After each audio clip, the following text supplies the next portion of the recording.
Hi, it's Tarrant. And Stella from Meeple University. Today we'll be teaching you how to play Potions and Profits. Hopefully after this video you'll be ready to play the game. Coming up.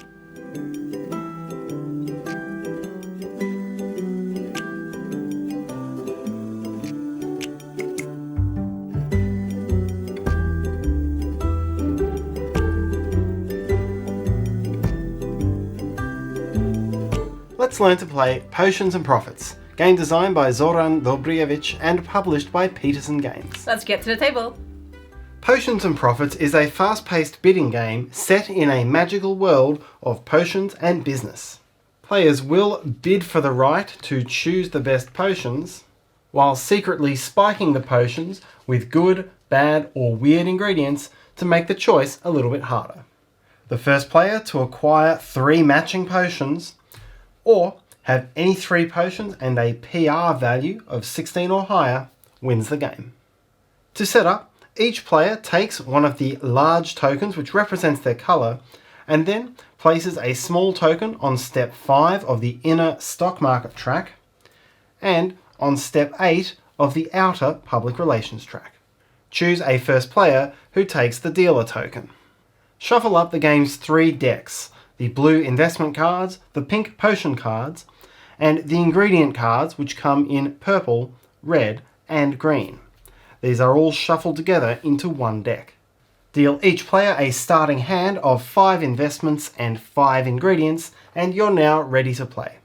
Each round of Potions and Profits is played in 6 phases. First, players will gain new investment cards. Second, players gain new ingredients cards and have one chance to swap some out for better ones. Thirdly, new potions are added to the display for this round. Fourth, players engage in a round of bidding, trying to get the best position in turn order for choosing potions, and secretly adding ingredients to the potions which will either increase or decrease their value. Fifth, players reveal their bids and then choose their potions in bid order. And then finally, players collect their potions and adjust their stock and PR levels. Then check the win condition and if nobody's won the game, continue with another round. So now let's look at each step in detail. The first step is to gain investments, and as a default you'll get 3 cards from the investment deck. This is adjusted based on your positions on the scoring tracks. You'll either increase or decrease the number based on the bonus or penalty shown in your colour of the PR track, and anyone with a stock value of 10 also gains 1 investment. Some effects on previously gained potions may also change your investment. Here, blue gets -1, +1, and +1 for this card, so that's a total of 4 new investment cards. There is no hand limit. You'll skip this phase in the first round. The second step is to manage your ingredient cards. First, in turn order from the dealer, each player draws up to 5 ingredient cards from the top of the deck.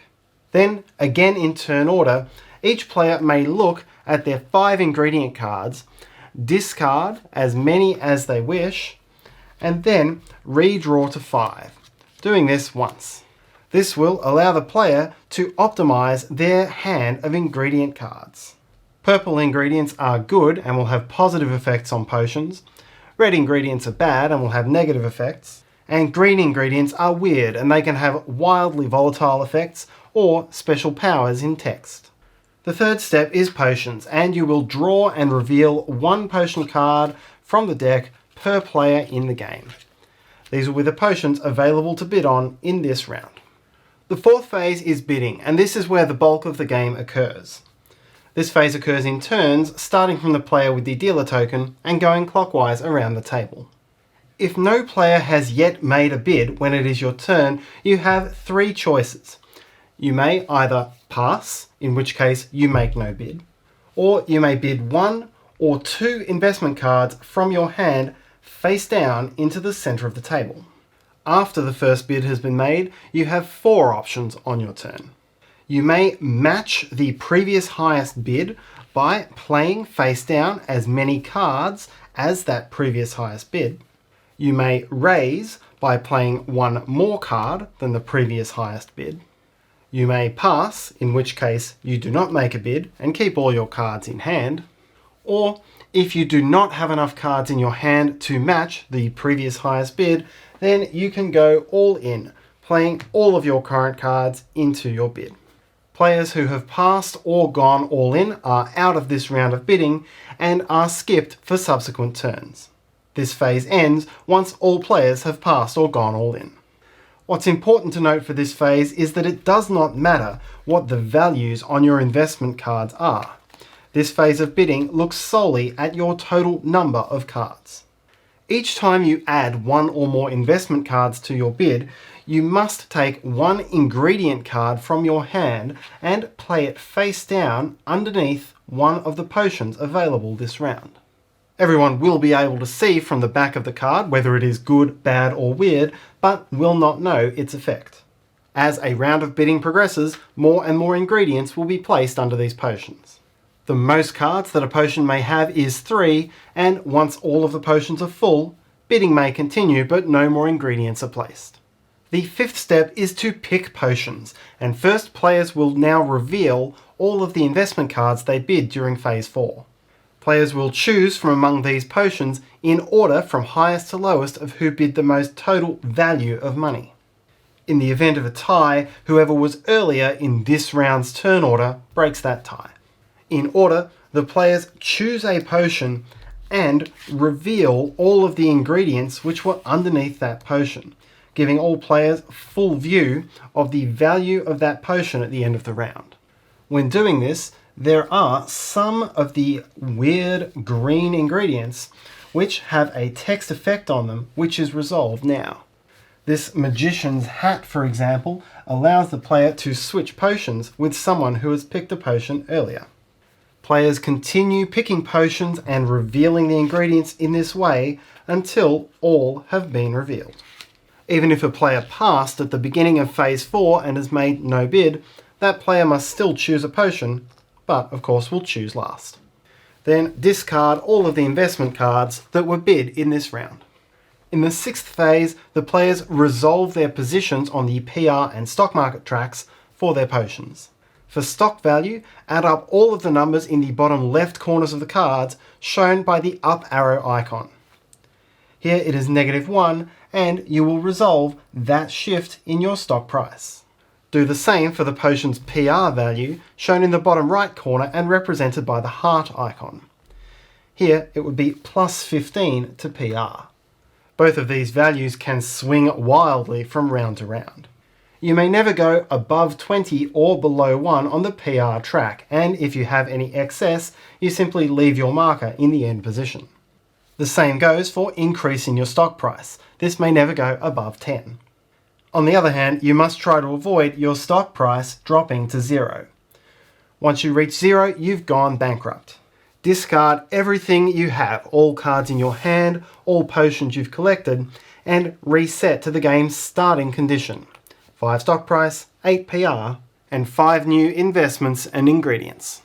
As for the ingredients, you can expect different types of effects from the different sorts of potions. Vanity potions are overall good.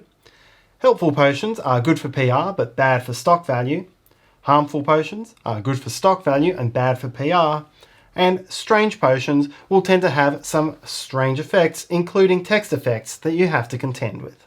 After resolving PR and stock, any player who has more than 3 potions must discard down to 3 and may not discard the potion which was gained this round. Finally, check for the win condition.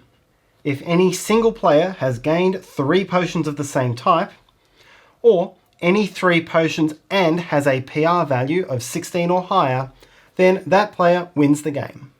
If multiple players achieve this on the same turn, then the player with the single highest tiebreaker number on one of their potions breaks the tie. Be aware that these 3 strange potions, with increasingly negative values on both sides, are the highest tiebreaker numbers. This may come with the highest penalty, but it guarantees that you'll be able to shoot off this firework to celebrate your tiebreak victory. Investment cards range between 1 and 9, but there are also 3 special cards called magic tricks: the trick coin, tradesies, and smoke bomb. When playing a magic trick card as part of a bid during phase 4, you have 2 options. you may either play the card face down, in which case its magic effect is cancelled and it simply counts as an investment of value 10. The alternative is to reveal it. It counts as an investment value of 0, but its effect will now be resolved. When you play tradesies, you immediately swap your bid with that of an opponent's, while the bidding phase still goes on. You need only have matched or raised the previous bids after making the switch, not before. If there is a trick coin on the table, then in phase 5, players will pick in reverse bid order. So here yellow would pick first, then red, purple and blue. If both trick coins are played, then the order returns to normal. Finally, if you don't like the way the potions are looking, you can play a smoke bomb. Discard it and then opt out of the round, picking up all your investment cards for a future round. After your opponents have taken the potions they wish to, any that are unclaimed because of smoke bombs are discarded. There are several other strange potions and weird ingredients with different effects, such as protection from negative effects, making good ingredients into bad, impacting player order, and so on. These are all outlined on the cards and in the rulebook. And that's how to play Potions and Profits. We hope that you enjoyed the video. Do check out Potions and Profits. We'll put a link to its project page below so you know where you can go to check it out. If you find this video useful, please help us by hitting that like button. Subscribe to us. You can also hit the Meeple in the corner to do so, and hit the bell icon so you'll be one of the first to know when we have new and exciting videos. You can also follow me on Instagram for my board games journey. And if you have any questions, comments or feedback, please leave them in the comment section below. Until next time!